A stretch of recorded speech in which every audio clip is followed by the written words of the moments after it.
That was probably the worst time ever. Is flying into America as an African during the Ebola crisis. It was the craziest thing I've ever seen in an airport. You'd walk in, there'd be tension.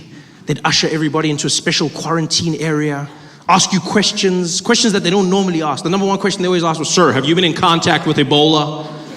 They'd always ask, sir, have you been in contact with Ebola? I love the sincerity of the question. Like there was a chance my answer could be yes. And next stop, Disney World. Like what kind of person do you think I am that I'd still be embarking on a journey, having knowingly been in contact with the most deadly disease on the planet? Like who do you think I am that I'd be there like, I don't care. Booking.com has a zero refund policy. I'm going to Disney World, even if it kills me, Mickey Mouse, and everybody else, I'm going. Have you been in contact with Ebola? And they always said it like Ebola was like a distant relative. I love the phrasing. Have you been in contact with Ebola? Yeah, I spoke to him last week. He's doing well, eh? Thank you very much for asking. Ebola made flying a nightmare. One of the worst flights. I was coming from Johannesburg, South Africa, going to San Francisco. Flew, and then because of the distance of the flight, you have to stop over in Washington, and they change over your flight, so you go onto another plane, and then that plane takes you to San Francisco. And when we were changing planes, when we were switching over, the air hostess in the second plane tells the passengers that Africans are coming on board. Right? And so because of this, they're going to be spraying the cabin with the light pesticide. No, I understand. Like when people are afraid, they do stupid things. I get it. But what I didn't understand was why she told them this as we were boarding the plane. Have the decency to speak behind our backs. Because we're walking onto the aircraft, and she takes her little microphone and she goes, ladies and gentlemen, please note we have some passengers joining us in the South African flight. They're coming from Africa. If everybody could please stay in their seats as these passengers find their place. We're going to be spraying the cabin with a light pesticide due to the Ebola crisis. And feel free to cover your nose, eyes, ears, and mouth. The pesticide shouldn't be harmful, but it may be. So if everybody would just cover up, and we'll be coming down shortly as everybody takes their place. Thank you very much. She says this as we board the plane. This is our introduction, Ebola crisis, and we're there like, hello, hello, hello, hello, hello, hello, hello. Do you know how hard it is to find a seat in a plane with people that think you're bringing them death? Do you know how hard it is? Like you're sitting there and everyone you go, it almost felt like that scene from Forrest Gump. Like as I'm walking down the plane, people are like, you can't sit here. No space. I'm just walking down trying to find your Jenny. Finally, everyone's seated. We take off. Plane heads out to San Francisco. And it was by far the most tense flight I have ever been on. I coughed once. The plane shook. It wasn't even a bad cough. It was just like a little tickle. I was just like, the guy opposite me was like, Ebola! Ebola! I was like, yo, dude, calm down, man. Calm down. It's just AIDS. You're safe, buddy. Calm down. It's okay. Everyone was so stressed. The plane was tense. No one wanted food nor snacks. We finally land at the airport. The plane is taxiing to the gate, and everyone was waiting for that seatbelt sign to go off. Everyone was just, like, it was more than normal. Because already, I never understand why people are in a hurry on a plane to get out of their seat. Like, because you can't go anywhere. Whenever a plane lands, everyone's just like, come on, come on, come on. You can't go, you're gonna go there. That's where you literally go there. It's like, come on, boom, yeah. You can't, I don't understand why people are in a hurry to go. You know who's even worse? The people at the window. You have no right to be in a hurry. You're sitting there like, come on, boom, yeah. Oh, that's good, yeah. Yeah, pass me my luggage. Pass it to me now, right now, yeah. I'm glad I didn't sit down for 2 more minutes. This is much more comfortable. Just stay in your seat, just wait. Ebola made it worse, 100 times worse. You know, because now everyone wants to get out of the plane.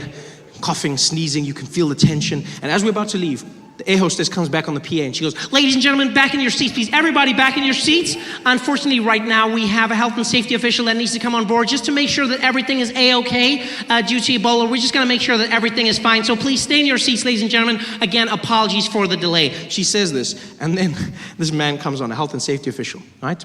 And he has with him a list of all the African passengers and a thermometer, right? A digital laser thermometer. And he comes on, and his job is to scan all the African passengers and get their temperature. And I think the way it works is like, if you're very hot, then you've got Ebola, right? So he's got the list. And he walks around, scans the passengers, and gets the thing, walks down, ticks their names off the list, gets the temperature, gets the names, temperature, names. Finally gets to where I'm seated. And does the weirdest thing. He scans a passenger opposite me, moves to my aisle, looks at me, looks at my name, looks back at me, and then he just shrugs and walks away. Nah.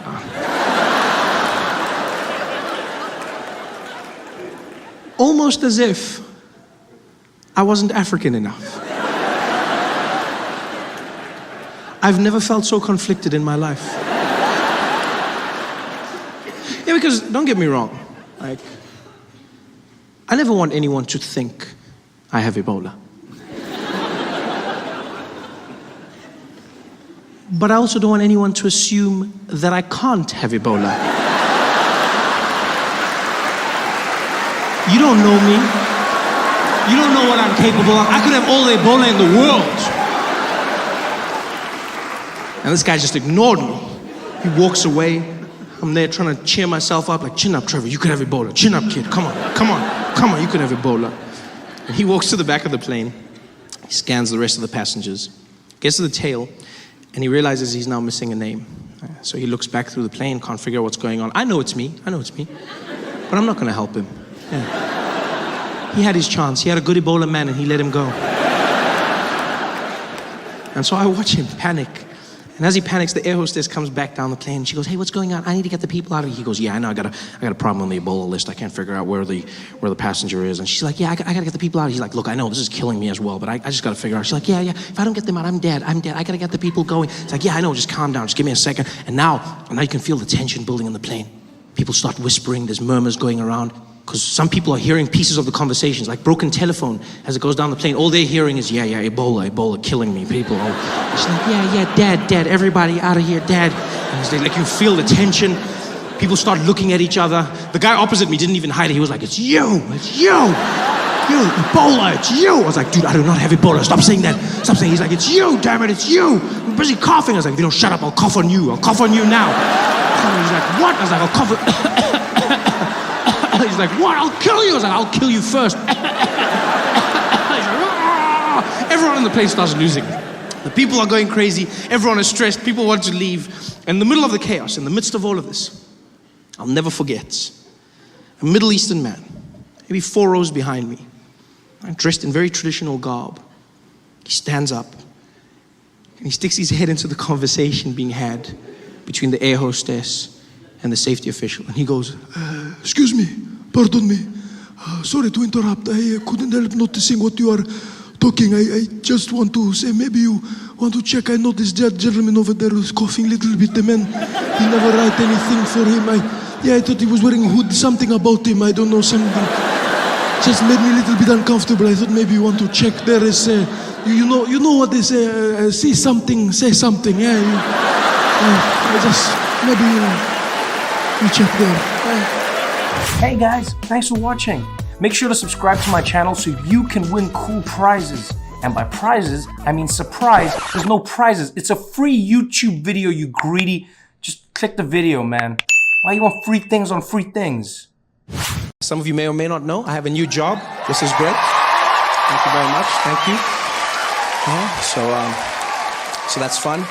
Phoned my grandmother to tell her the good news, which was really cool. I don't think she understood what was going on, but still she was happy. Phoned my gran, and she was on the phone. I was like, Granny, I'm going to be on the Daily Show. And she's like, ooh, Trevor, I'm so happy for you. You got that job. I said, no, Gogo. No, I already had a job, Gogo. I already had a job. She's like, no, you didn't. Did you have an office? I said, no. She's like, then it wasn't a job. Well done, Trevor. My mom was a bit better. I phoned her. She was on the ball. You know, she was really excited for me. And to give you a bit of a backstory, I have 2 younger brothers. Right? I have one brother is 9 years younger than me, and then the youngest is 20 years younger than me. And so the youngest one, who's 11, just became head boy of his school. He's the head prefect at his school, right? Yeah, so then, no, please don't, no, this is my show. You don't clap for him, please. They didn't clap for me at his, please. I work hard for my applause, please, guys. So anyway, so I phoned my mom. I phoned my mom to tell her my good news. And I'm on the phone with her and I'm like, Mom, this is happening. She's like, oh, baby, I'm so happy for you. Oh, this is so wonderful. Oh, I'm so happy. This is so great. Oh, and did you hear what happened with your brother? He became head boy at his school. Oh, I'm so happy. Both my boys are doing big things. And I was like, yeah. Some things are bigger than others. She's like, no, baby, it's all the same to me. It's all the same. I was like, you say that, but I mean, you know. I mean, you know, if you had to choose. She's like, okay, fine, I'll be honest. You were never a prefect, so... Damn it! That's when I wish I had a physical phone. Yeah? That's when I wish I had a landline. You know, I have those landline moments in my life where I wish I had an old school phone so I could slam it down. Young people will never know the joy of slamming a phone at the end of a call. Like, cell phones have robbed us of that. That feeling, you know, where you get to tell the person, screw you! Bah!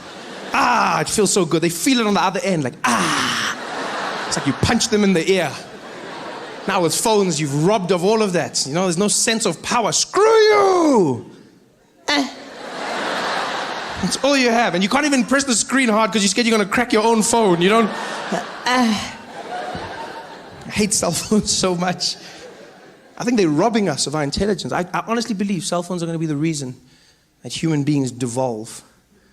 We're going back to the Stone Ages because of those things. Everything about them is turning us into apes again.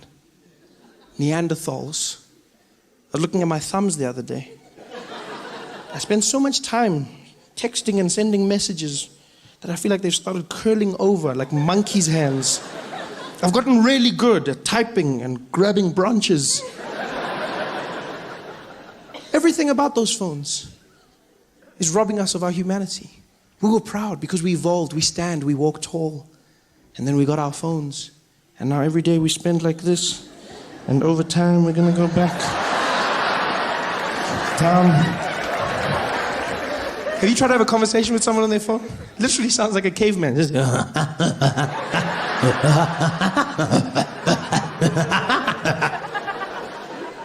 We've lost it. We don't know how to communicate anymore. Now we use those emojis for everything.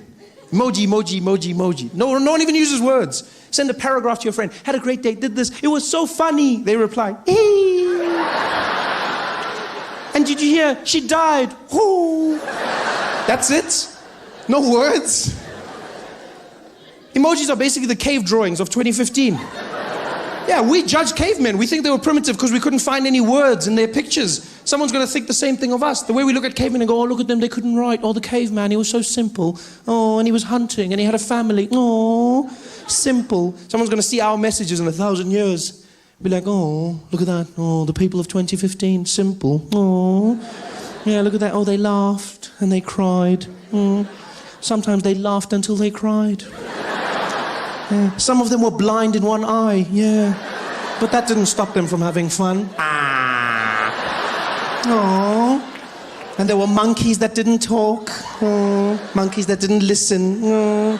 And they were always dancing in red dresses. Aww. 2015, a simple time. We don't communicate anymore. Got our emojis. Phones are making us dumb. I fear most for women. You know, the most intelligent of our species. Yeah. I fear for you. I fear, ladies. I fear for what the selfie has done to you. Women are obsessed with selfies. The average woman spends 50% of her day thinking about when she can take the next selfie. That's all she's thinking about. Oh, let's take a selfie. Oh, let's take a selfie. Let's take a selfie now. Let's take a selfie. Take a selfie of me taking a selfie of you. Oh, this is great. Selfieception. I love it. Everyone's just in there. Selfie. And you know what's fine? The pictures look great. The pictures look great. Instagram. Oh, like my picture. Yeah, it looks normal. But have you seen what it looks like when someone makes a selfie? It is the creepiest thing you've ever seen in your life. A normal woman sitting by herself, having lunch, doing whatever she's doing. And all of a sudden she'll look at her phone and something in her head goes weird and she transforms into a selfie monster. She'll literally just be there looking at her phone, going through stuff, and all of a sudden she's like...